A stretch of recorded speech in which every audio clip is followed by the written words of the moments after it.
17 মাস আমরা মামলা বাণিজ্য করি নাই, 17 মাস আমরা দখল বাণিজ্য করি নাই, 17 মাস আমরা কোনো মায়ের ইজ্জতে হাত দেই নাই, 17 মাস আমরা কোনো মানুষের ঘুম হারাম করি নাই, 17 মাস আমরা সমাজের সন্ত্রাস কায়েম করি নাই।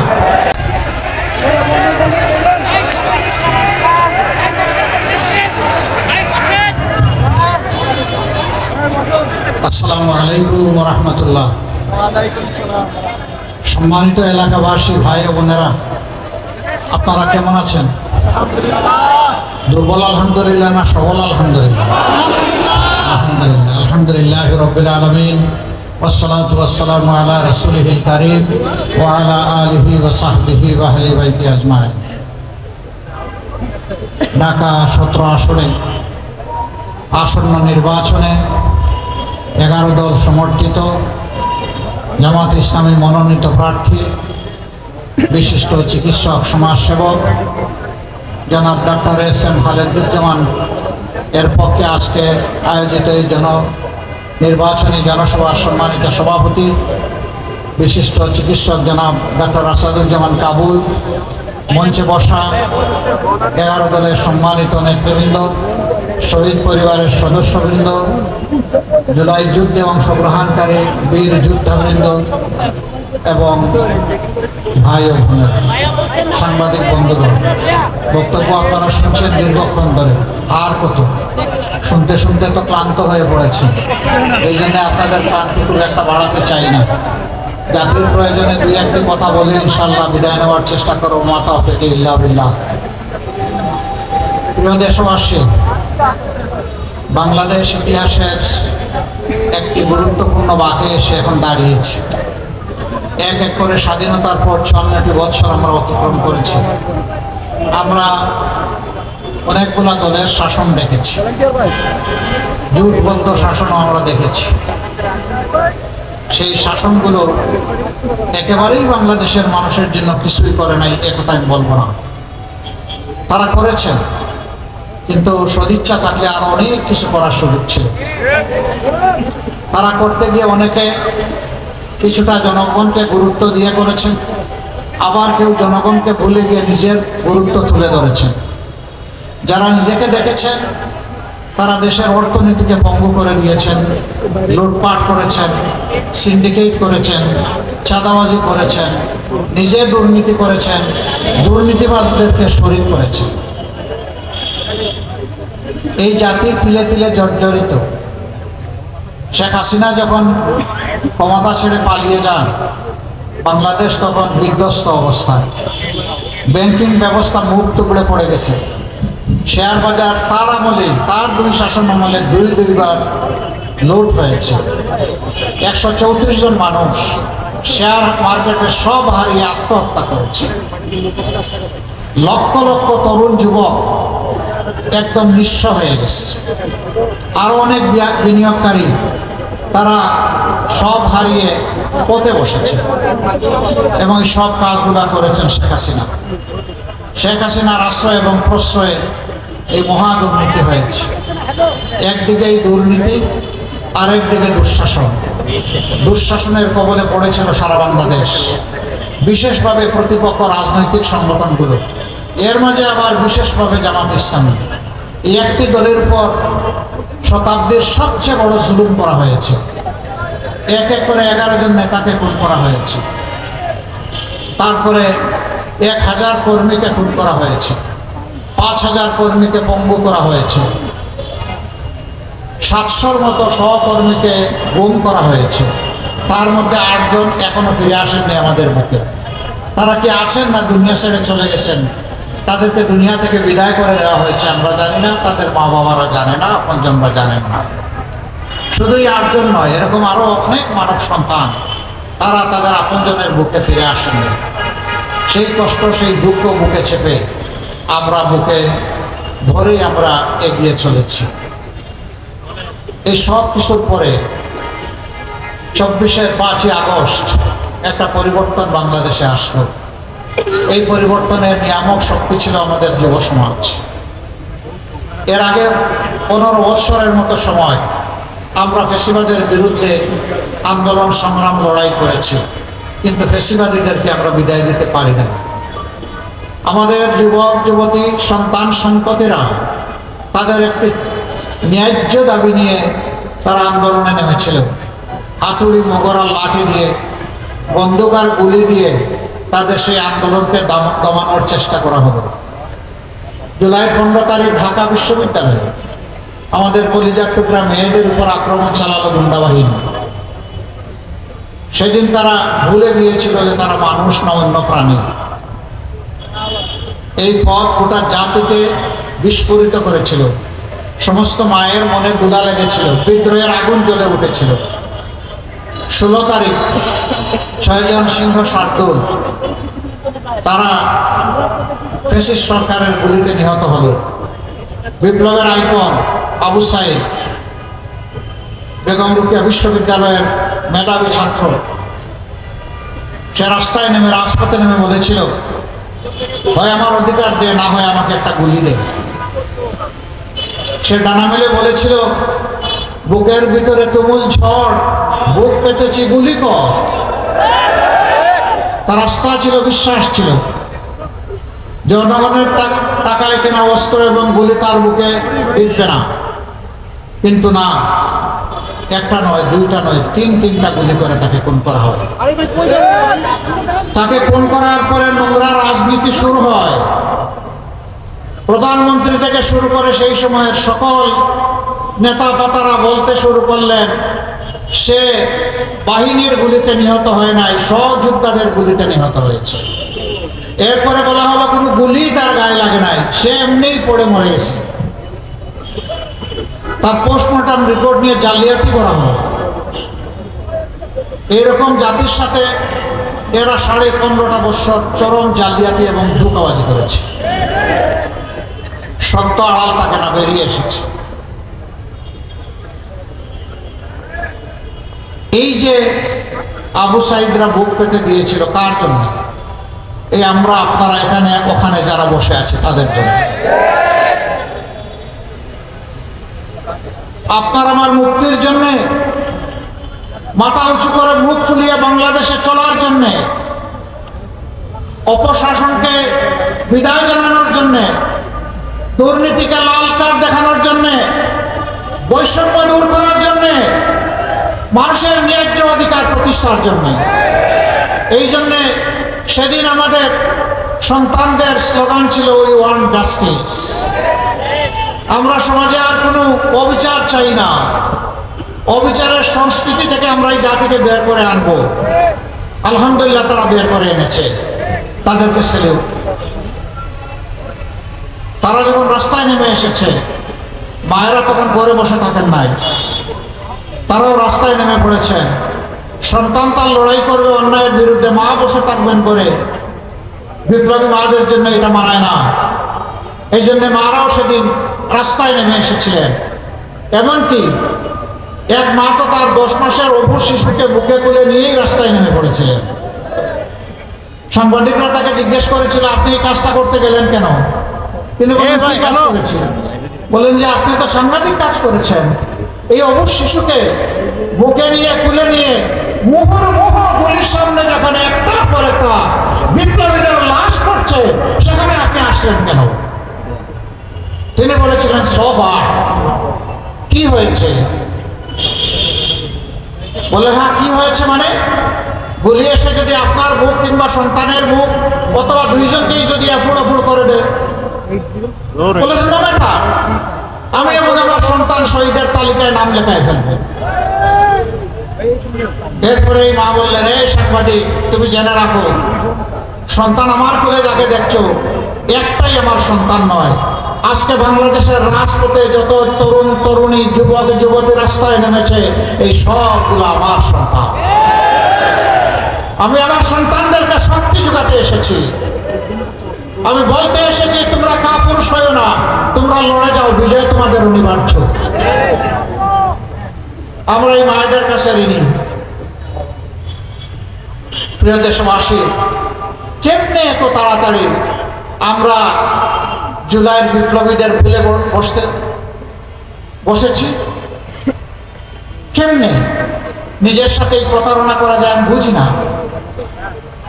অনেকে জুলাইকেই স্বীকার করেন না, জুলাই চেতনা ধারণা করে জুলাই সনদ অনেকে বাস্তবায়ন চান না, অনেকে সংস্কারের পক্ষে না এখন বলেই দিচ্ছেন যে অনিচ্ছা সত্ত্বে আমরা সংস্কারের সাইন করেছি। এখানে সাইন না করা পক্ষ আছে, কিন্তু তারাও আজ দিচ্ছে সংস্কারে হা বলতে হবে।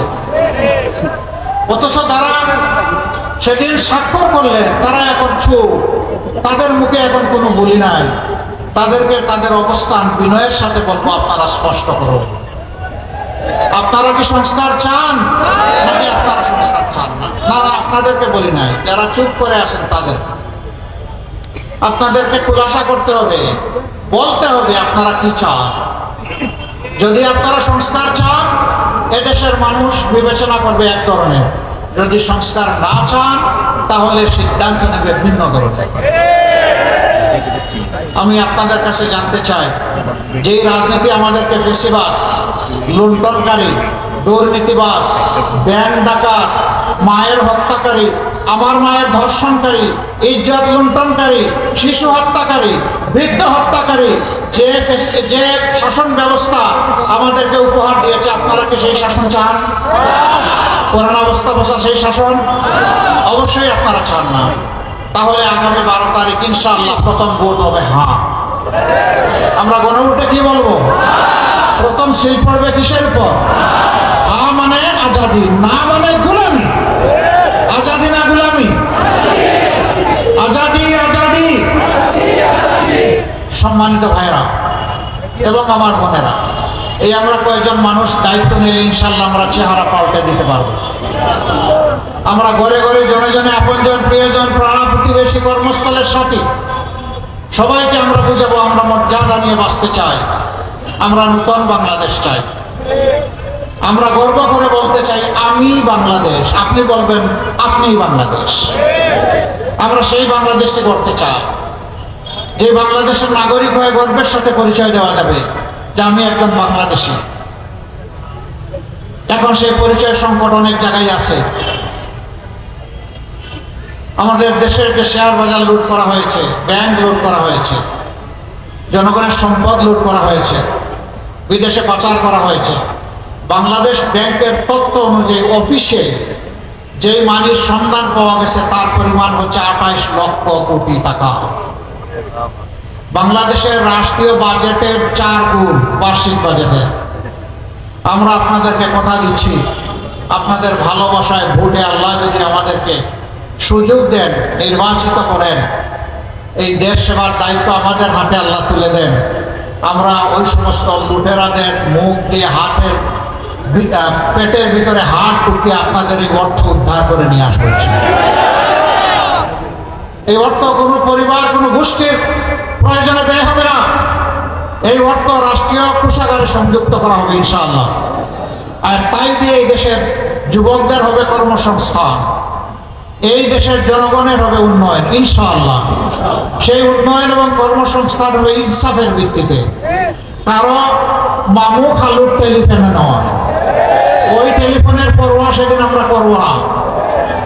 বিবেক দিয়ে ইনসাফ আমরা কায়েম করবো ইনশাআল্লাহ। যার যেটা অধিকার, যার যেটা হক, তার হাতে সেটা পৌঁছে দেওয়া হবে আমাদের দায়িত্ব। মানুষকে সেদিন আন্দোলন করতে হবে না, মিছিল করতে হবে না। অনেকে আবার এটার ভুল ব্যাখ্যা করে, কই আপনারা কি বন্ধ করে দিবেন freedom of expression? No, freedom of এক্সপ্রেশনকে শতবার শ্রদ্ধা করবো, আরো বেশি বিকশিত করবো।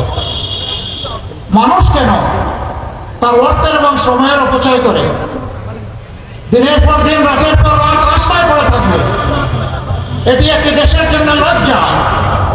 এই জিনিস আমরা হতে দেব না।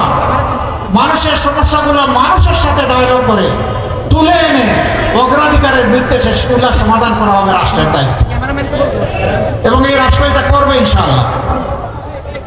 আমরা আপনাদেরকে কথা দিচ্ছি, 17 মাস আমরা চাঁদাবাজি করি নাই। আমি কি ঠিক বললাম না বেঠিক বললাম? 17 মাস আমরা মামলা বাণিজ্য করি নাই, 17 মাস আমরা দখল বাণিজ্য করি নাই, 17 মাস আমরা কোনো মায়ের ইজ্জতে হাত দেই নাই, 17 মাস আমরা কোনো মানুষ মানুষের ঘুম হারাম করি নাই, 17 মাস আমরা সমাজের সন্ত্রাস কায়েম করি নাই। আমরা বলেছিলাম এগুলো আমাদের খাসলতের সাথে, চরিত্রের সাথে যায় না, আমরা এগুলা করি না। আগামীতে আল্লাহ যদি আমাদেরকে এই দেশের দায়িত্ব দেন, এগুলো আমরা করতে দেব না। ব্যবসায়ীরা ব্যবসা করবেন নিরাপদে, কোনো টেলিফোন এসে তাকে হুমকি ধমকি দিতে পারবে না। এখন ডিজিটাল যুগ, ইনশাআল্লাহ আমরা সেই অ্যাপস ডেভেলপ করে আপনাদের হাতে তুলে দেব। চাঁদাবাজ আপনার কাছে আসা মাত্রই তার সমস্ত ডকুমেন্ট এবং ইনফরমেশন যথাস্থানে চলে যাবে, আপনার কিছুই করা লাগবে না। স্বয়ংক্রিয়ভাবে অ্যাপস চালু হয়ে যাবে, দুর্নীতিবাজ লুকিয়ে বাঁচতে পারবে না, তারটাও স্বয়ংক্রিয়ভাবে আমাদের জালে ধরা পড়ে যাবে। তবে হ্যাঁ, চাঁদাবাজ দুর্নীতিবাজ যারা, তাদের জন্য সুসংবাদ আছে। তোমরাও এই সমাজের মানুষ, আমরা তোমাদেরকে সম্মান জানাতে চাই, ভালোবাসতে চাই, কিন্তু এখন যে অপকর্ম করছো তা করলে নয়। এখান থেকে সরে আসো, আমরা তোমাদেরকে শিক্ষিত এবং প্রশিক্ষিত করে তোমাদের হাতেও মর্যাদার কাজ তুলে দেবো ইনশাআল্লাহ। সেদিন হালাল রুজি করে তোমরাও ইজ্জতের সাথে সম্মানের সাথে বাঁচবা। প্রিয় যুব সমাজ, আমরা জানি লেখাপড়া করার পরে অনেকে কাজ পাচ্ছেন না। কেন পান না? দুটি কারণে পান না: দুর্নীতির রমরমা বাণিজ্য আর বেইনসাফি। এই দুই কারণে আপনার কাজ পান না। আরেকটা কারণ আছে, সেই কারণ হলো যে শিক্ষাটা আমাদের সন্তানদেরকে দেয়া হচ্ছে, এই শিক্ষা দুনিয়ার অনেক প্রয়োজন পূরণের উপযুক্ত নয়। ইনশাআল্লাহ আমাদের কাজ হবে শিক্ষায় নজর দেওয়া, দক্ষ মানুষ তৈরি করা, চরিত্রবান দেশপ্রেমিক নাগরিক তৈরি করা, যারা দেশকে নিজের অন্তরে ধারণ করবে, বলবে এদেশ আমার দেশ, 18 কোটি মানুষের কাছে আমি ঋণী, আমার শিক্ষার বিকাশে সকলের অবদান আছে, অতএব আমাকে ঋণ পরিশোধ করতে হবে জাতির। এই অনুভূতি নিয়ে তারা জাতিকে সেবা দেবে ইনশাআল্লাহ। আমরা পরিষ্কার বলে দিচ্ছি, যুবক ভাই বোনেরা, তোমাদের হাতে আমরা কোনো বেকার ভাতা তুলে দেব না। এই বেকার ভাতা তুলে দিয়ে আমরা তোমাদেরকে অপমানিত করতে চাই না। তোমাদের হাতগুলাকে দেশ গড়ার দক্ষ কারিগরের হাতে হাত হিসাবে গড়ে তুলে তোমাদের হাতে উপযুক্ত কাজ তুলে দিতে চাই। সেদিন এই কাজ করবা, দেশ করবা, বুক ফুলিয়ে বলবা আমি বাংলাদেশ, এ বাংলাদেশ আমার। এ বাংলাদেশের জন্য আমি অনেক কিছু করতে চাই। যেইভাবে বুক চিতিয়ে যুদ্ধ করেছিলাম, লড়াই করেছিলাম, সেই লড়াইয়ের দাবি আমার কার্যক্রম দিয়ে আমি পূরণ করতে চাই। যুবকরা রাজি নাকি বেকার ভাতা? না, বেকার ভাতা নাই। ওকে, ফাইন। ইনশাআল্লাহ আমরা সবাই মিলে বাংলাদেশ গড়ব। আমি কি করব? আমি তো একজন বয়স্ক মানুষ, আমাকে কি তোমাদের দলে রাখবা? আমি আছি তোমাদের সাথে, আমিও যুবক আলহামদুলিল্লাহ। যুবক সেই ব্যক্তি যার যৌবনের উদ্দীপনা থাকে, বুড়া সেই ব্যক্তি বয়স 22 বছর হলেও সব কিছু দেখে যে ভয় পায়, সেই হলো বুড়া। আমরা বুড়া হতে চাই না ইনশাআল্লাহ তাআলা আজিম। এই এলাকা বাংলাদেশের সবচেয়ে শিক্ষিত মানুষের এলাকা। এই এলাকার মানুষ বহু জাতের অশান্তিতে আছেন, সবচেয়ে বড় অশান্তিটা তাদের উপর নানা ধরনের মানসিক নির্যাতন করা হয়। আমরা এই ভাই বোনদেরকে আশ্বস্ত করছি, আপনাদের বুকের আমানত যদি আমাদেরকে সমঝান, আমাদের উপর আস্থা রেখে, আমাদের দায়িত্ব হবে আপনাদের আস্থার প্রতিদান দেওয়া। তখন আর কোনো জালেম ওই টেলিফোন করে আপনাকে কষ্ট দিতে পারবে না, বাড়ির গেটে এসে হুমকি দিতে পারবে না, সন্ত্রাসী পাঠিয়ে আপনার জীবনকে অতিষ্ঠ করে তুলতে পারবে না।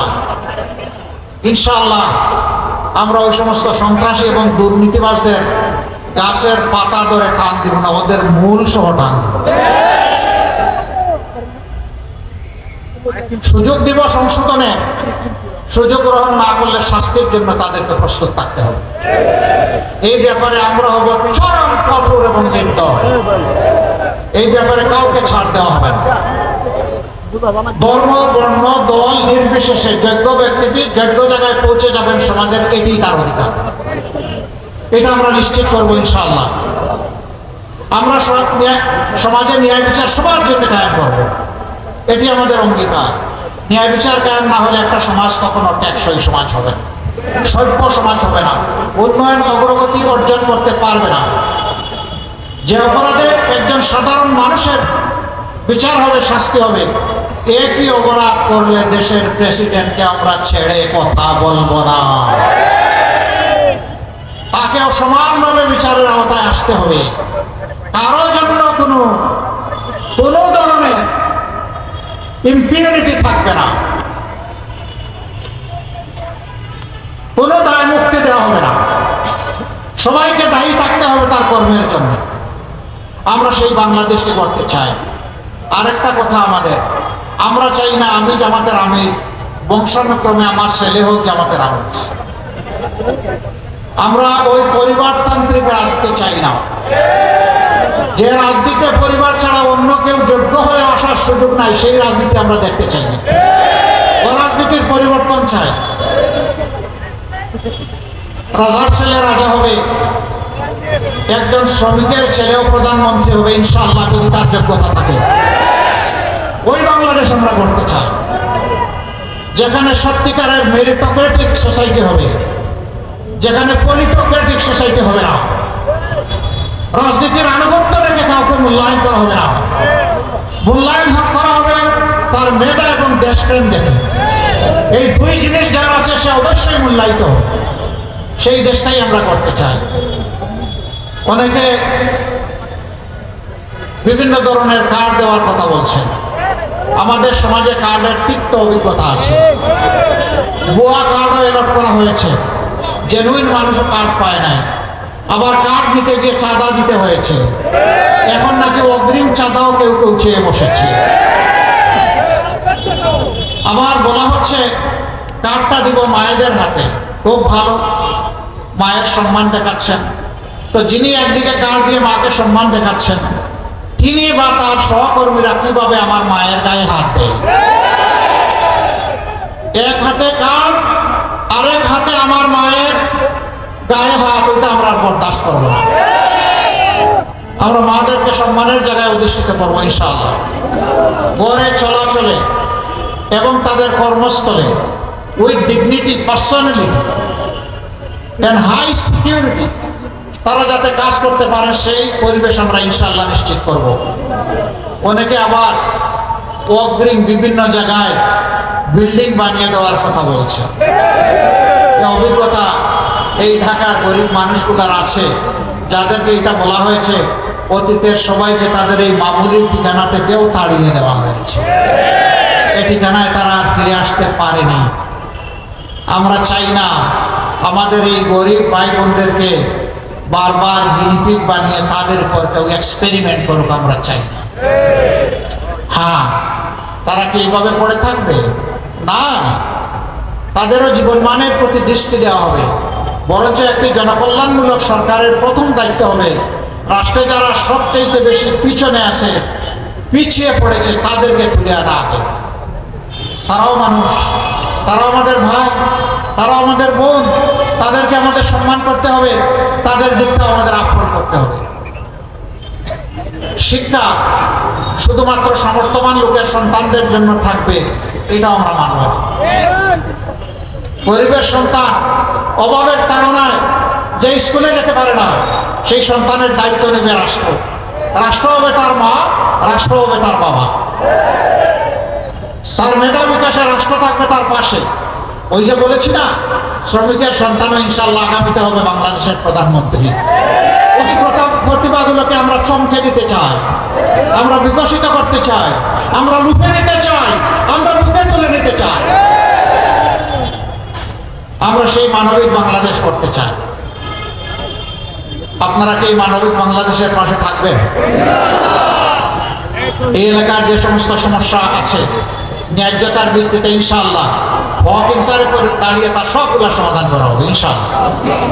এক কথা, কারণ রাষ্ট্র কারো উপর অনুকম্পা করবে না। রাষ্ট্র আবার কি? জনগণই তো সব, জনগণের ট্যাক্সেই তো রাষ্ট্র পরিচালিত হবে। সুতরাং সরকারে যারা যাবে তাদের দায়িত্ব হবে নিষ্ঠার সাথে, আমানতদারিত্বের সাথে যার যেটা অধিকার তার কাছে সেটা পৌঁছে দেওয়া। আমরা ঘোষণা করেছি আমাদের দল থেকে ইউনিয়ন পরিষদের মেম্বার থেকে শুরু করে জাতীয় পরিষদের মেম্বার যারা নির্বাচিত হবেন, আল্লাহর মেহেরবানিতে আপনাদের ভালোবাসা এবং ভোটে বছরে একবার শুধু নিজেদের নয়, নিজেদের পরিবারেরও সকল সদস্যের আর্থিক হিসাব জনগণের সামনে দিতে হবে। সংশ্লিষ্ট এলাকার জনগণের এটা জানার অধিকার থাকবে। আপনাকে সামাজিকভাবে সম্মানিত করা হয়েছে তাদের ভোটে, আপনি তাদের ভোট নেওয়ার পরে কোনো নয় করেছেন কিনা এটা জানার অধিকার আমাদের জনগণের। ভাই ও বোনেরা, সেই সাম্যের, কল্পনার, স্বপ্নের, আমাদের যুব সমাজের প্রাণের বাংলাদেশটা আমরা করতে চাই। যুবক বন্ধুরা, তোমরা তৈরি হয়ে যাও, বাংলাদেশ আমরা তোমাদের হাতে তুলে দিতে চাই। এবার আমরা আমাদের প্রার্থী সিলেকশন করতে গিয়ে যুবকদেরকে অগ্রাধিকার দিয়েছি, আর যুবকদের পুরা সংগঠনটাই আলহামদুলিল্লাহ আমরা একসাথে আছি। সেদিন যুবকরা থাকবে, বাংলাদেশ নামের যে প্লেন, সেই প্লেনের ককপিটে বসে থাকবে ক্যাপ্টেন হিসেবে যুবকরা, আমরা ইনশাল্লাহ বসে থাকবো প্যাসেঞ্জার সিটে। এবং সেই প্লেন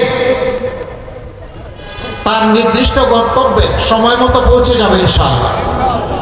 আমরা পিছন নিয়ে আর কামড়াকামড়ি করবো না, আমরা সামনে নিয়ে এগিয়ে যেতে চাই। সর্বশেষ শহীদ গতকাল আমার যে ভাইকে শহীদ করা হয়েছে, তার দোষ কি ছিল? এর আগে উসমান হাদিকে শহীদ করা হয়েছে, তার কি দোষ ছিল? আমরা এই সমস্ত শহীদদেরকে, আমরা আবু সাইদের সহযোদ্ধাদেরকে আমরা কথা দিচ্ছি, ইনশাল্লাহ এই বাংলার মাটিতে তোমাদের হত্যাকারীদের বিচার হবে। আমরা ন্যায্যতার ভিত্তিতেই বিচার করব, কোনো অন্যায় বিচার কারো উপর চাপিয়ে দেওয়া হবে না। যার যেটা পাওনা সেটাই তাকে দেওয়া হবে। অতীতে যেমন অবিচার করা হয়েছে, আমরা সেই অবিচার আর দেখতে চাই না, আমরা ন্যায় বিচারটা দেখতে চাই। আসুন সেই প্রত্যাশার বাংলাদেশ গঠনে আমরা এগিয়ে যাই। 300টি আসনে 11টি দল নিজস্ব মার্কা নিয়ে যে জায়গায় যাকে দেওয়া হয়েছে তারা প্রতিদ্বন্দ্বিতা করছেন। ঢাকা 17 আসন, এখানে আমরা দিয়েছি ডাক্তার খালেদুজ্জামানকে, আমি তাকে এখানে আসার জন্য আহ্বান জানাবো। এখানে 11 দলের পক্ষ থেকে আমরা সকলে তাকে করেছি আমাদের প্রতিনিধি। আমরা এখন সকলের পক্ষ থেকে তার হাতে ইনসাফের প্রতীক এই দাড়িপাল্লা তুলে দিলাম। ধরো শক্ত করে, উঁচু করে, তুমি সামনে হবে না। আল্লাহ তাকে এই পাল্লার ন্যায্যতার ভিত্তিতে, এই এলাকার দায়িত্ব ইনসাফের ভিত্তিতে পালন করার তৌফিক দিন ইনশাআল্লাহ। 12 তারিখ বিজয় ছিনিয়ে এনে আপনারা আপনাদের হিসাব বুঝে তারপরে ঘরে ফিরবেন। ঘরে ফিরে আল্লাহ শুকরিয়া আদায় করে 2 রাকাত নামাজ আদায় করবেন, চোখের পানি দিয়ে 4টা সেজদা দেবেন। আল্লাহ যাদেরকে তার ভালোবাসার জন্য বিজয়ী করবেন একান্ত মেহেরবানিতে, তারা যেন তাদের উপর অর্পিত দায়িত্ব পালন করতে পারে, তাদের জন্য দোয়া করবেন। মার্কা আছে? কোন সে মার্কা? আরো জুড়ে সারা বাংলায় 17 আসনে 12 তারিখ সকাল সন্ধ্যা বিজয় হবে ইনশাআল্লাহ, ইনশাআল্লাহ। আল্লাহ তাআলা কবুল করুন। এরপরে আমি আমাদের ভাই আরিফুল ইসলাম আদিব, যাকে আমরা ঢাকা 18 আসন থেকে, পার্শ্ববর্তী আসন থেকে আমরা 11 দলের পক্ষ থেকে প্রতিনিধি মনোনীত করেছি। আমরা আশা করি জনগণ তাকে নির্বাচিত করবে ইনশাআল্লাহ। তার প্রতীক হচ্ছে শাপলা গলি। তার প্রতীক কি? প্রতীক আছে? সারাদিন 12 তারিখ বিজয়ের মালা ইনশাআল্লাহ। সবাইকে ধন্যবাদ। আসুন আমরা মহান আল্লাহ শুকরিয়া আদায় করে তার তরে স্লোগান দিয়ে বিদায় নেই। লিল্লাহি তাকবীর, লিল্লাহ।